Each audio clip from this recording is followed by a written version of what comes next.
Good customer applications have to be user-friendly and easily adaptable to product needs.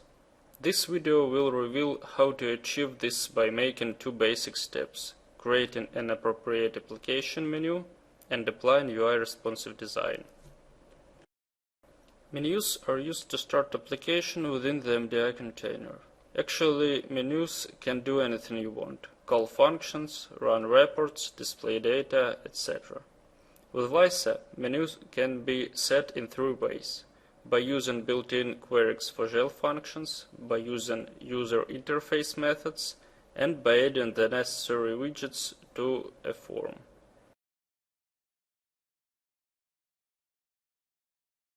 This is a simple menu we are going to create now by each of these three methods. Let's take a look at the code. This setup menu created by built-in for shell functions.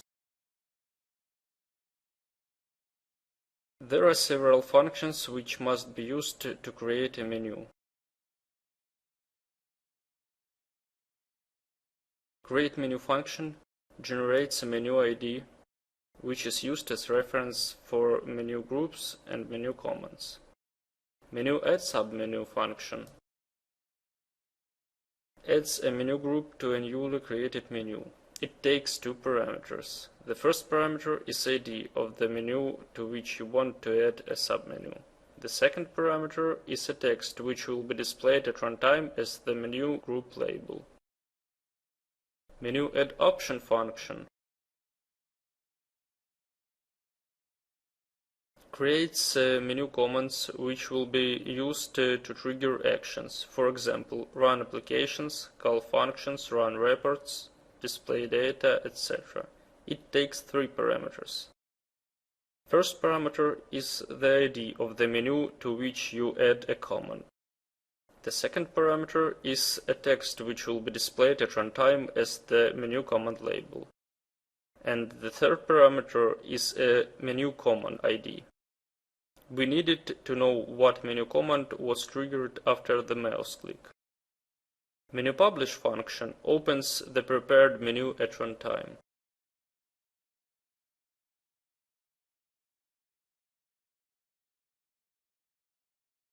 Execute menu function listens for the menu commands and returns the ID of the triggered item. This case statement analyzes what menu command was triggered after the mouse click and displays appropriate string to the screen. Let's take a look how it works. This is our top menu with menu groups and nested menu commands. And this how our menu commands triggers.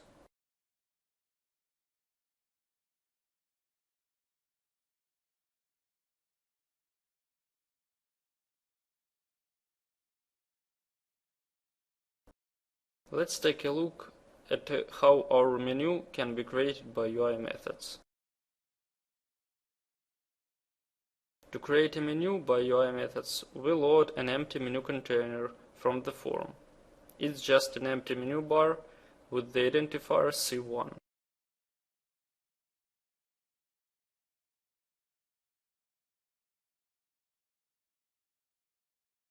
Interface load start menu method loads the menu from the form.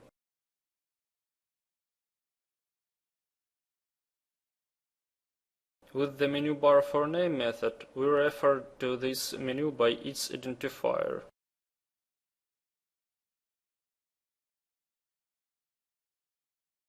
And use create method to create menu groups on the parent level with the identifiers mg1 and mg2. Then we set the text for every menu group and append the menu groups one by one in the menu item array.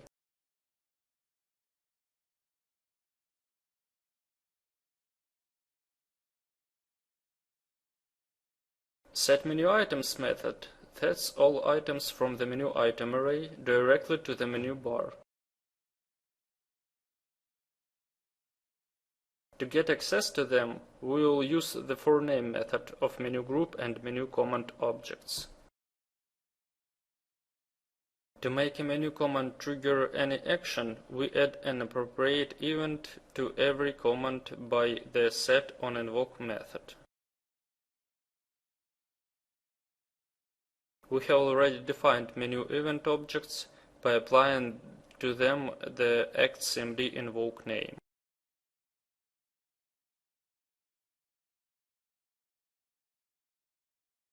After this, we get the menu group by identifier mg1 by forName method.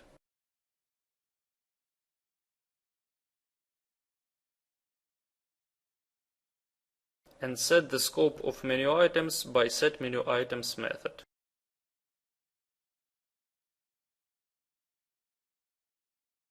The following code makes the same with the other menu groups.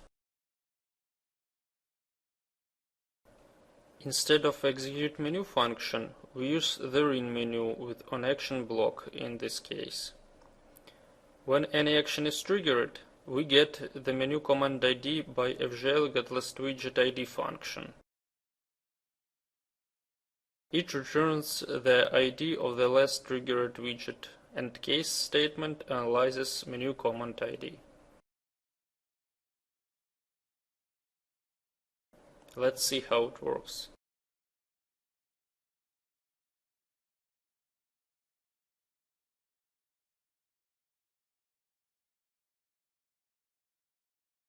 You may see the same result as we had in the first example.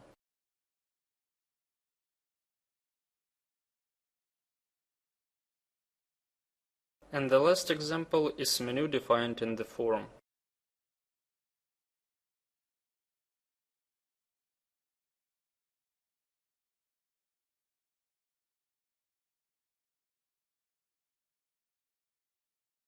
ActCMD invoke event are also defined in the form for the menu command widgets. Let's add a menu group with a nested menu group and a menu command to see how to work with the menu bar in Lysa Form Designer.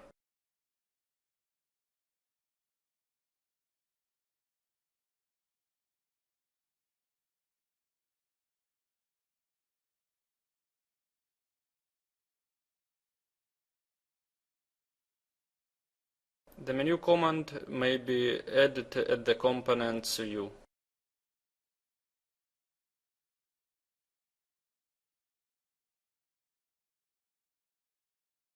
This how looks our menu group with the nested menu group and menu command at the end, at the Form Designer.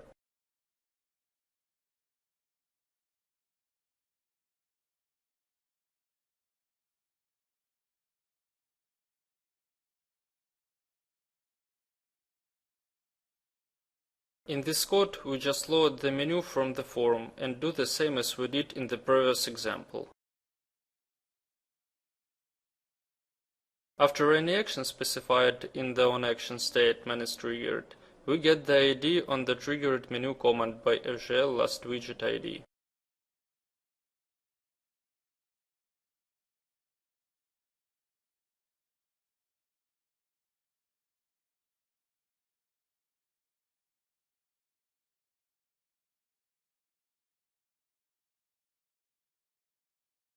As you can see, application behaves identical to our previous applications.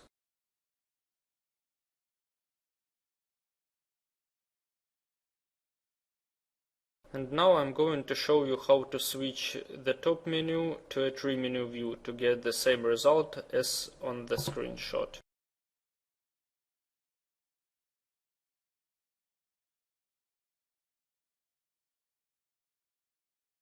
We should set menu type to tree by setMenuType method of UI application object.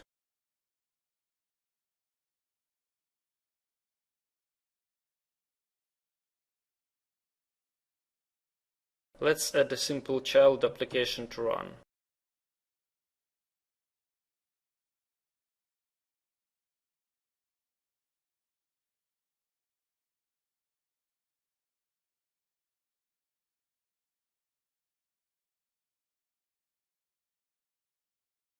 This is how it looks at the tree view. This is our simple child application, which is located in the same project.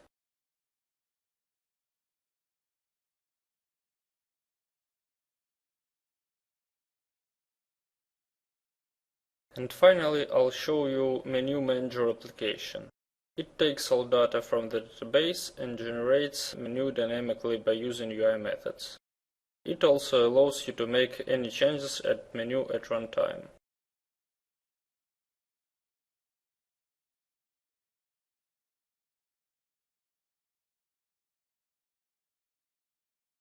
Let's change the name of the menu command.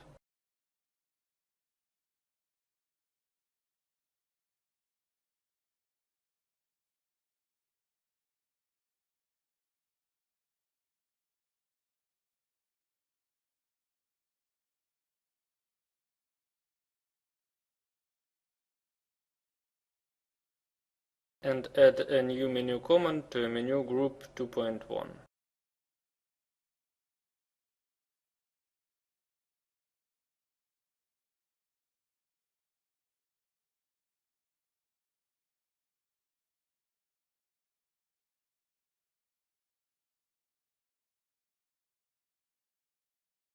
With the default image.